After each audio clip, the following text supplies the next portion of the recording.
जब आप 2 बजे यहाँ पे आएंगे तो आपको कन्वर्सेशन देखने के लिए मिलेगी अपॉन खाकी files and the making of Delhi crime by Neeraj Kumar ji. He will be in conversation with Rakesh Agarwal ji and Kaneez Razavi ji. How does it happen? And since you were so meticulous, I'm sure certainly that you must have cared and you must have cared for them, and let us know about that.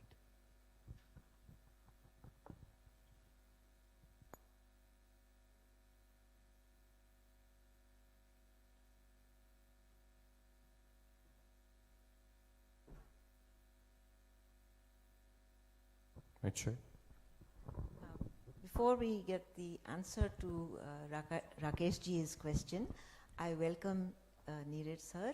I want to tell you that I was told that I would be doing a conversation with him about this book. I bought it the same day and read it through the night and could not put it down. I am, of course, as you know, a non-fiction editor, and this is the kind of stuff I do all the time.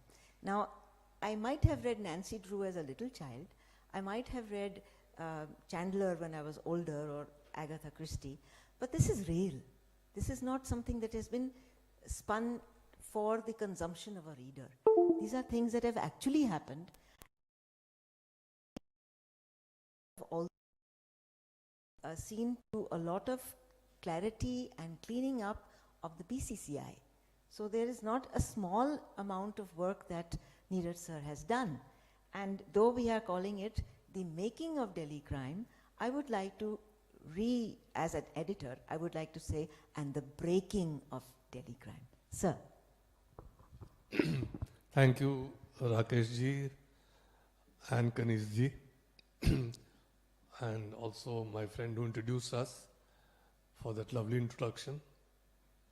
More importantly, I would like to thank the Bhopal Literature and Art Festival, and mainly Mr. Raghav Chandra, its director, for inviting me here. It's a great honor, and I'm really delighted to be here in Bhopal, the lovely city of Bhopal, which is absolutely mesmerizing, and I'm very delighted to be in your company for this session. Coming to Rakesh ji's question, basically the question is, why do cases fail in courts, and is the police to blame? My response is, yes, it is a fact that many cases fail in court, because once the case is solved and once press conference is addressed by the chief of police, whether he's a SSP or whether he's DIG or whoever, it is a fact that people lose track of a lot of things that need to be done as a follow-up. I mean, it is undeniable. In fact, having cracked the case is just the beginning of the entire process of bringing a criminal to book. The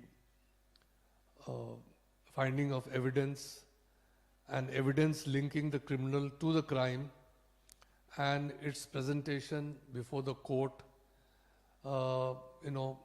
taking care of the witnesses, making sure that the witnesses appear on the due date, making sure that the witnesses do not get intimidated by the other side, and making sure that no hanky-panky is done by the courts themselves.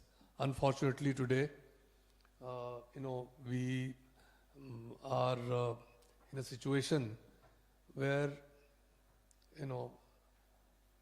the response, or shall we say the way the courts are conducting themselves, is also sometimes called into doubt. Therefore, this is an entire process. Even the prosecution, the prosecutor who presents the case, sometimes he also gets bought by the other side or gets intimidated. So it's a very long fight, and the ownership of any case has to be taken by a police officer. Generally, it is left to the investigating officer who, has to follow up on all these steps. Unfortunately, the truth is that he gets transferred, the supervisory levels get transferred, and with passage of time, people lose track of those cases. And because of proper follow-up and what in common parlance is called पैरवी, वो पैरवी के मुकदमों की नहीं हो पाती सही मायने में, तो वो मुकदमे फेल हो जाते हैं. तो आपका कहना बिल्कुल सही है, और इसमें मैं गलती कई लोगों की है, लेकिन मैं इंडियन पुलिस सर्विस ऑफिसर्स या जो सुपरवाइजरी ऑफिसर्स हैं उनकी गलती ज़्यादा मानता हूँ. आपने केस सॉल्व कर दिया, या आप जब किसी ज़िले के कप्तान थे या एसएसपी थे तो आपके अंदर वो केस सॉल्व हो गया, आपने वाहवाही लूट ली, लेकिन उसके बाद आप उस केस के बारे में बिल्कुल भूल गए. हाँ, तो ये नहीं होना चाहिए. ये आपकी जिम्मेवारी है कि आपके मेमोरी बैंक से वो केस कभी ना हटे और आप उसको फॉलो अप करते रहें, और चाहे आईओ कहीं भी हो आप उसको फॉलो करें और उसको इंश्योर करें कि वो केस कोर्ट में ठीक तरह से उसकी पैरवी हो. मैंने आपसे ये question I ask you because my father was a high court जज in Allahabad high court, and he used to sit with his juniors and discuss threadbare what they should argue and how the case has to go to the court. And I would get completely bored the way they would do it. But now I realize how important it was. And of course, they never had a meeting with police officers. They would discuss with themselves. But I think police had a major role to Obviously. play. And 1 second. For the benefit of the audience, I just want to explain to you that there are various pillars of our criminal justice system in our country. One is, of course, that as soon as a crime is committed, the matter is brought to the notice of the police. It is for the police to reach the spot, investigate the case, catch the culprits, collect evidence, and file a charge sheet. And the charge sheet then goes to the court. Then comes the prosecution, which means the prosecutors come into action. The police must coordinate with the prosecutors and make sure that the prosecution work is done. Then the next pillar is, after prosecution, are the courts. The courts also have a duty to perform. They should make sure that the guilty do not go scot-free, and immediate bail is not granted on some flimsy ground just because the accused is a powerful person and so on. And even that is after the courts also, there is another pillar which we totally forget about, and that is our correctional services, which are the prisons. When a convict goes to a prison, even if in that rare situation when a man gets convicted, once he is in a prison, he should be reformed before he is sent back into the society so that he can reintegrate. So all pillars have to play their role to keep the society as crime-free as possible. If any wing is not up to its task, the society suffers. Thank you. Hello. I wanted to just go into the book a bit, and there is a very interesting story called the Khakhi Code. Now, we have heard Da Vinci Code, I think most of us, and book readers are interested in those kinds of books, but I'm very impressed and I'm very interested in the way that Neeraj Kumar sir has used things that we could understand to introduce his chapters. Now, the Khakhi Code, I won't tell you the story at all. You must read the book. It is a good book to read. And of course, you know, I've been reading since I was 3, and I don't breathe without reading. So that is my commitment. And that is why we are all here. I wanted to ask, sir, that this gentleman came along to the office considering that one of his junior colleagues that was working with sir was trying to solve a code which was not getting solved. And they had several kinds of departments and different kinds of wings of people to help them. But it was not getting solved. And this gentleman comes and he sits with his friend and says, "What are you up to?" He said, "I am very busy, I can't manage, this code is troubling me." He said, "What is the code? I will try to see to it." Now, long story short, the story itself is very interesting. The code does get solved. How it gets solved, I won't tell you. And I won't tell you what the code was about.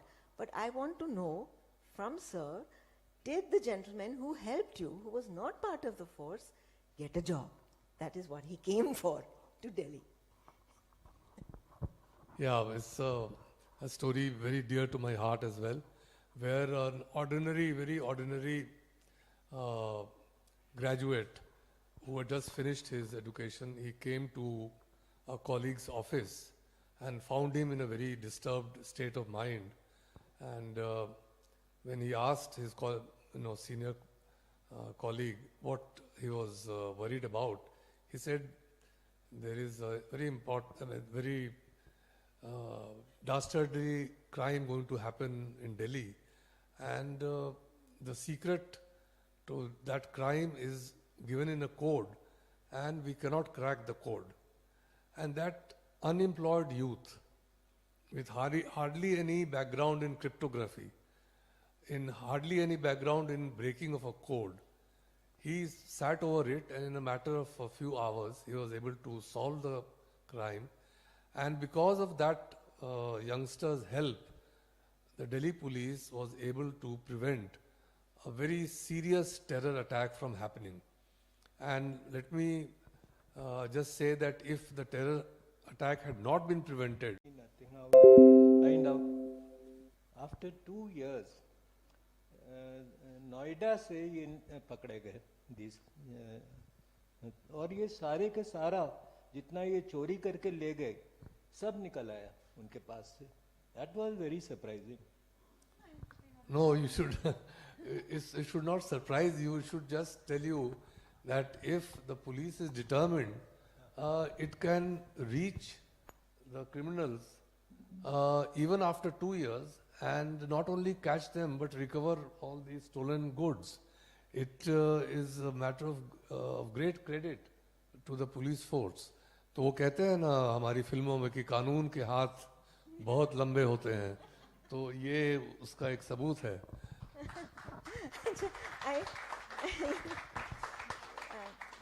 My mother was a victim of a purse snatching, and she lost a lot of jewelry which was recovered.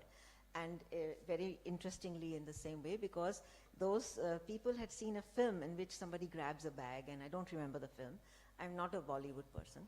And they did the same thing with my mother. And then after 3 or 4 months, a call came that they did something like this with a judge's mother. So the judge's mother obviously was going to get a better kind of treatment, and then her stuff also came back. I had a daylight robbery in my home. I was delighted. There was no precious thing in my house at all. The police came, they brought dogs and everything else. Everybody in my building was very surprised.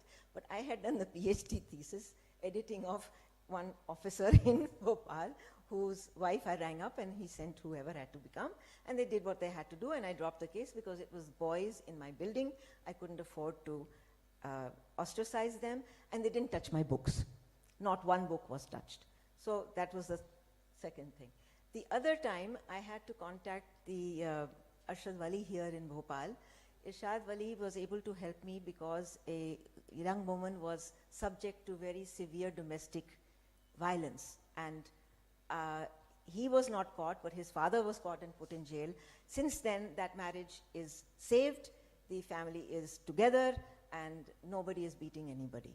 So the police has been very positive in my life. Of course, I grew up in a little different way, where the police people used to cross the road for us. They didn't stand in the corner talking among themselves and drinking tea or whatever. But remember, they're human. What can they do? We often forget that policemen are human. And when we will forget that they're human, will they remember that we are human?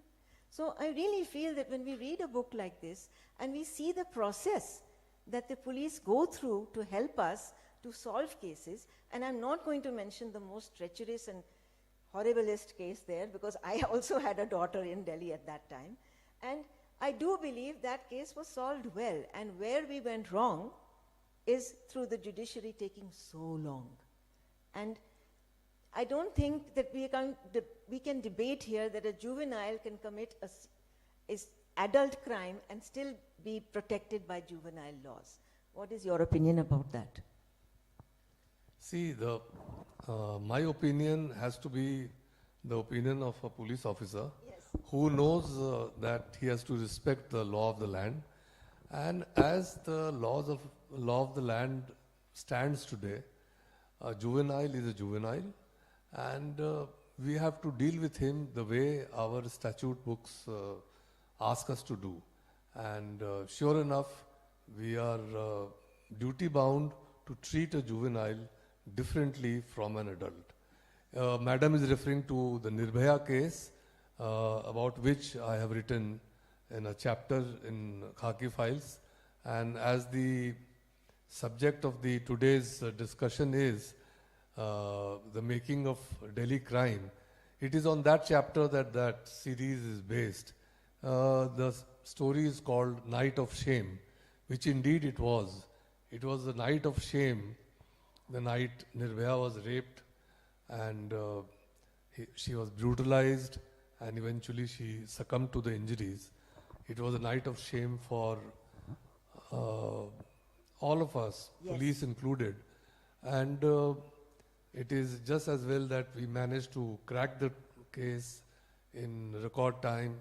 We managed to charge sheet the case in record time. We managed to collect evidence which was unimpeachable, which was collected using the latest techniques in forensic science.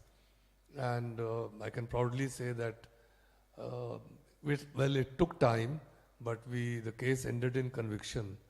And 4 accused paid for their crime with life. One, of course, committed suicide. The remaining were hanged. And the series Delhi Crime is based on that short story. And there is another story in this book on which the season 2 of Delhi Crime is being made. And that story is called Moon Gazer.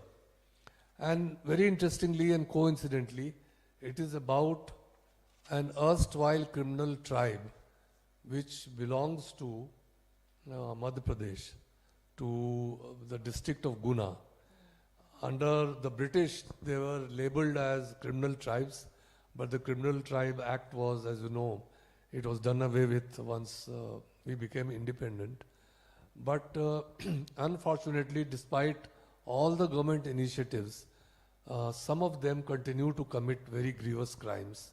And so this story is about one such gang which operated in my district and committed a series of very brutal crimes in which they would kill people in their sleep for, without any provocation, and loot them.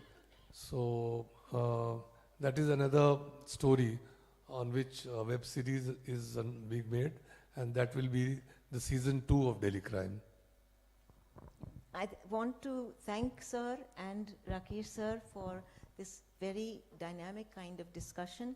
I do believe that as public, as citizenry, we have a responsibility to help the police force to understand our role, not to be either indifferent or be a media adalat. We need to be compassionate and we need to be patient. I also would like to now ask the audience if they would like to ask questions from Neeraj Sir, because this is a chance of a lifetime. This is a professional who can tell you the answer, and he has been so absolutely candid in his book. Sir. Good afternoon, ladies and gentlemen. I am Mohammed Anzir. I am also an author. I've written 4 and published 4 books. My question is open to everybody on the dais. It is that we have seen a trend in recent years, especially that there has been a targeted effort to target minorities and Dalits. And the police is also playing a part in it. And the ruling, in a way, they have become an extension of the ruling dispensation and to, forward their agenda. My question to all is open to all of you is, how do you think you can limit them in the police? And is it even possible to limit that as a police? And what other things we as a public can do so that these things don't happen? Thank you.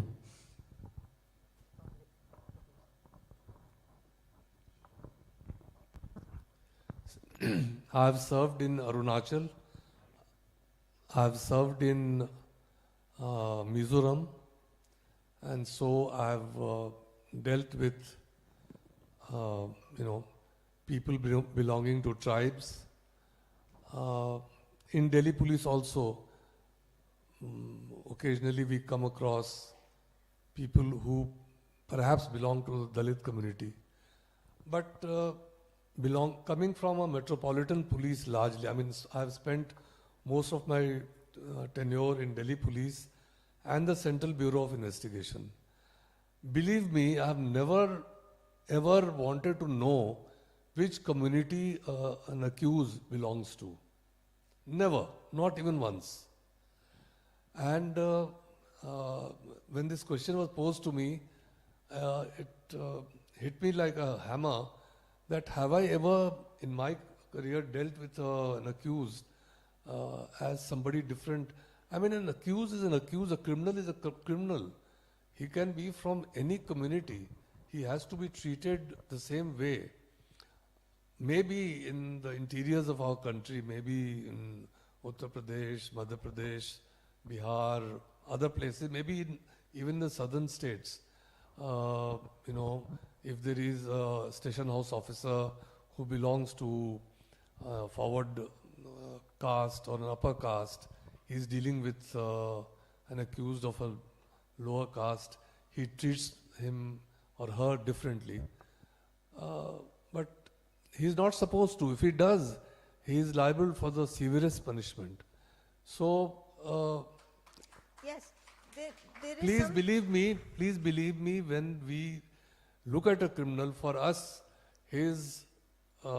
many a time you will find that when there are 4 or 5 co-accused in a case, you'll find that one belongs to a minority, one is a Brahmin, third is a Dalit, fourth is, from some other minority. So they're all treated equally. Now, if you ask me whether the 5 accused in the Nirbhaya case, which community they belong to, frankly, I don't know. I don't know whether any one of them was a Dalit or not. So, if it happens in the interiors of India, if it is a reality, I'm sorry, I do not have first-hand experience to answer your question. But as far as I'm concerned, and as far as most metropolitan cities are concerned, everybody is to be treated equally, and the same applies to the police. When you are looking at the police, don't look at him as a Muslim police officer or as a Hindu police officer, as a Christian police officer. It's just like in the army, when you're fighting, say, the Pakistani or the Chinese, do you look at each other's religion? The thing is that you have to fight for your country, you have to save your own life, and you have to get the other man. So it doesn't happen usually. But if it happens, it is reprehensible, it is condemnable, and it has to be dealt with very seriously. I think there is some amount of media mischief also in identifying so-and-so is so-and-so. And media mischief is something that neither the police can control and neither the public can control, and perhaps media is playing to the balcony or not playing to the balcony. I have no opinion. I have nothing to do with the media at all. And I work in books, so I don't work in the raddi. That goes the next day for the pile of raddi. And I do accept that we need news, and I am avidly interested in news, but there is some kind of media mischief also. And with that, I think Siddharth has something to say. We can have one more question. I am Professor Radhakrishnan. In your talk, you said that the systemic changes are taking place somewhere, but how far this ICT, this information and communication technology, is going to change the system of entire policing right from cradle to grave? Your question is that how is information technology going to change policing? Is that your question? Oh, it is going to change the policing system and the entire criminal justice system dramatically, drastically, and radically. Already you must have heard that today the FIRs, when you go and lodge a FIR, nobody writes down your complaint. Everything is typed. It goes into the crime and criminal network system, CCTNS, and it is a countrywide integrated system. The courts are connected with it, the prosecution is connected with it.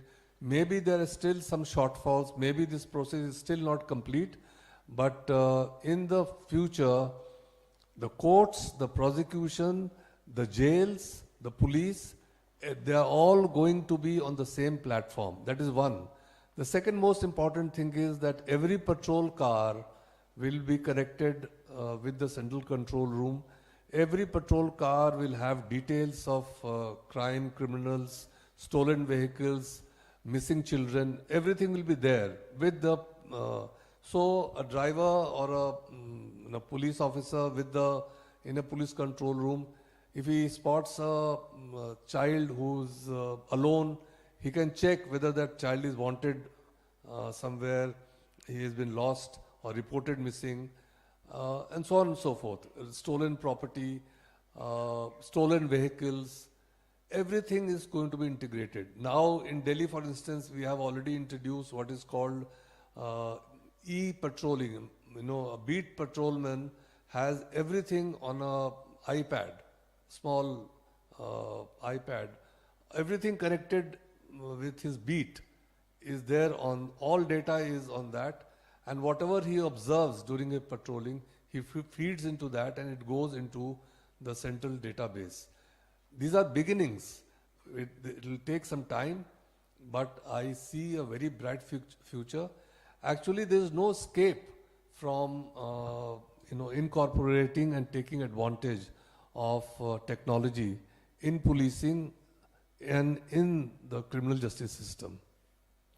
Thank you so much, Neeraj ji, Rakesh ji, and Kaneez ji. Hello. Since we are running out of time, Just one last question, please, Siddharth. Just one last question.